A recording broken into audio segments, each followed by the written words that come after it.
sore jemaat Tuhan, apa kabar? Saya harap semua jemaat tetap sehat. Hari ini adalah hari ketiga doa puasa kita menjelang 10 hari doa puasa. Biarlah tetap antusias, tetap dikuatkan oleh Tuhan, tetap berdoa, tetap mendapat sesuatu yang luar biasa untuk doa puasa tahun ini.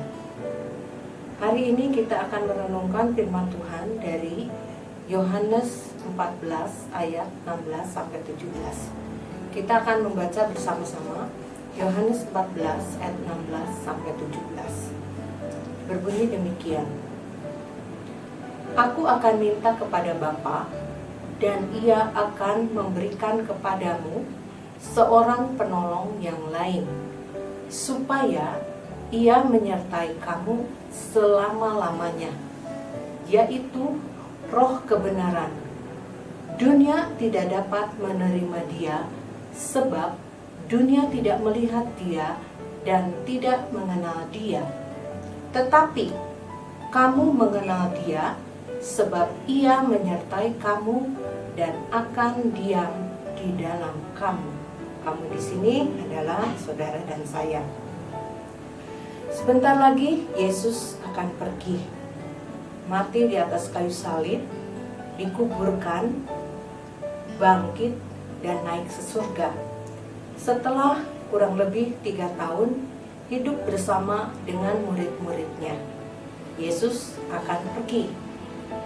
Perasaan ditinggalkan oleh seseorang yang begitu mengasihi atau mencintai kita, kita bisa membayangkannya. Pasti akan sedih, mungkin takut, mungkin kecewa, bisa mematahkan semangat hidup. Apalagi murid-murid akan ditinggalkan oleh Yesus, bukan saja sebagai guru manusia, tapi juga sebagai Tuhan. Dan Yesus mengerti akan hal ini. Itu sebabnya Dia menegaskan di ayat 18, aku sekali-kali tidak akan membiarkan kamu seperti yatim piatu. Itu sebabnya waktu Yesus minta kepada Bapa supaya Ia memberikan seorang penolong yang lain, itu bukan hal yang sepele, tetapi hal yang besar. Bukan seperti hal yang tidak berguna, tetapi hal yang penting. Sebab Roh yang akan Tuhan minta itu sebagai penolong, penolong yang akan menolong hidup manusia. Nah, apa yang dapat Roh Kudus lakukan untuk menolong dalam kehidupan kita sehari-hari? Yang pertama, kita akan melihat bahwa Roh Kudus adalah Tuhan yang menyertai. Tadi kita membaca supaya Ia menyertai kamu selama-lamanya. Yesus memperkenalkan Roh Kudus dengan julukan penolong yang lain, ya, penolong yang lain. Kalau disebut penolong yang lain, berarti ada penolong sebelumnya, yaitu penolong pendahulu, penolong yang akan pergi, yaitu Yesus sendiri. Yesus sendiri, penolong yang akan pergi. Nah, di dalam Yohanes banyak persamaan antara Yesus dan Roh Kudus.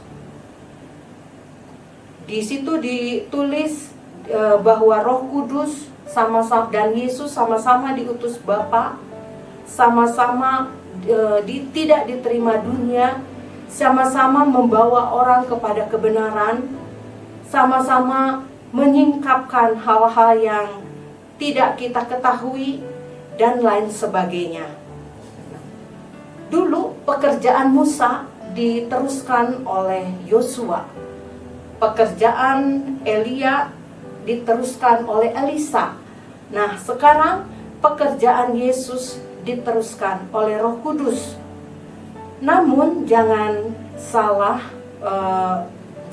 sangka bahwa Roh Kudus tidak menggantikan Yesus, karena Roh Kudus tidak mati di kayu salib. Yesus mati di atas kayu salib. Nah, Roh Kudus membuat pekerjaan Yesus menjadi nyata di dalam hati dan kehidupan kita.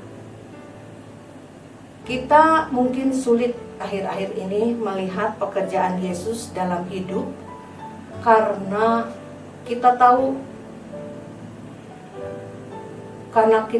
di gereja atau di mana kita mendengar Tuhan baik, Tuhan Maha Kuasa, tetapi yang terjadi dengan kita berbeda.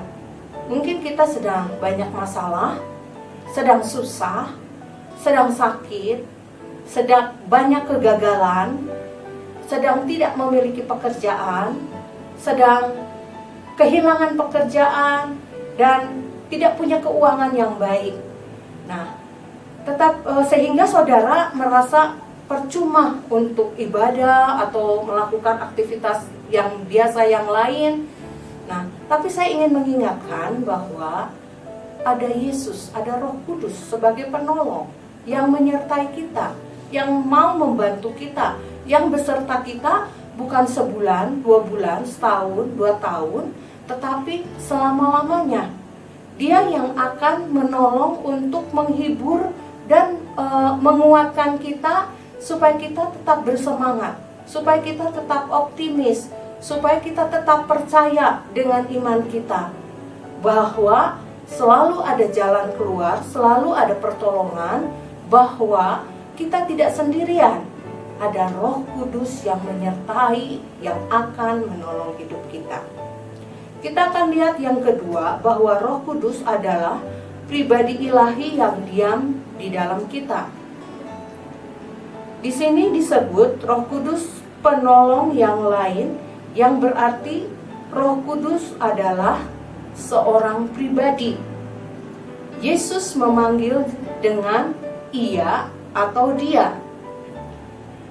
Bahkan di dalam Efesus disebutkan kita bisa mendukakan Roh Kudus. Barang tidak dapat membuat kita sedih. Orang bisa membuat kita sedih. Nah, Roh Kudus adalah seorang pribadi. Jadi Roh Kudus bukan hanya mungkin pemikiran banyak orang seperti energi atau tenaga dalam yang tidak kelihatan, atau hanya berupa bahasa roh atau bahasa lidah. Tapi Roh Kudus adalah pribadi yang hidup. Jadi waktu kita dikatakan harus dipenuhi dengan Roh Kudus adalah seperti kita dipengaruhi oleh kehadiran seseorang, yaitu pribadi yang ilahi. Hidup kita diisi atau dipenuhi dengan kehadiran Roh Kudus yang membawa kita untuk hidup sebagai saksi Kristus. Mungkin kita selama ini atau sekarang ini kurang menyadari bahwa ada pribadi ilahi yang hidup di dalam kita, yang ada di dalam kita sebagai orang-orang percaya. Nah, Roh Kudus ini ingin membenahi hidup kita supaya hidup kita serupa dengan Yesus. Karena mau tidak mau, suka atau tidak suka, dunia akan mengukur kita sebagai orang Kristen. Ya, kok orang Kristen begini, kok orang Kristen begitu? Nah, kalau kita menyadari bahwa ada pribadi ilahi yang ada di dalam kita, kita akan hidup dengan tidak sembarangan. Karena kita ingin Yesus dipermuliakan di dalam hidup kita. Ingin orang mengetahui ada Yesus di dalam kehidupan kita. Nah, orang sulit melihat Tuhan, tapi tidak sulit untuk melihat kita atau melihat saudara. Nah, jadi penting untuk kita menyadari bahwa ada pribadi ilahi di dalam kita yang ingin menolong untuk kita bisa hidup menjadi berkat, menjadi saksinya, menjadi penolong orang lain juga. Itulah pekerjaan Roh Kudus yang kita harus efektifkan di dalam kehidupan kita. Yang ketiga, kita akan melihat bahwa Roh Kudus penolong yang membela kita. Kata penolong ini adalah parakletos. Parakletos yang punya dua arti di dua sisi. Sisi halusnya sebagai penolong, penasehat, atau penghibur. Tetapi sisi kerasnya pembela, pendakwa, pelindung dari musuh. Nah, Roh Kudus membela kita dari apa? Membela dari musuh, musuh di dalam diri, juga musuh di luar diri kita. Roh Kudus menolong sebagai sahabat yang membela kita. Waktu kita dicemooh, waktu kita dihina, waktu kita ditekan, waktu kita digoda, Roh Kudus membela dan menolong kita untuk kita tetap melakukan hal-hal kebenaran di dalam hidup ini. Roh Kudus, waktu kita mundur, waktu kita lemah karena kita mendengar suara-suara negatif, Roh Kudus menolong kita, menghibur kita. Roh Kudus menolong kita untuk bangkit, jangan tenggelam lebih dalam, tetapi untuk bangkit, untuk maju, untuk semangat.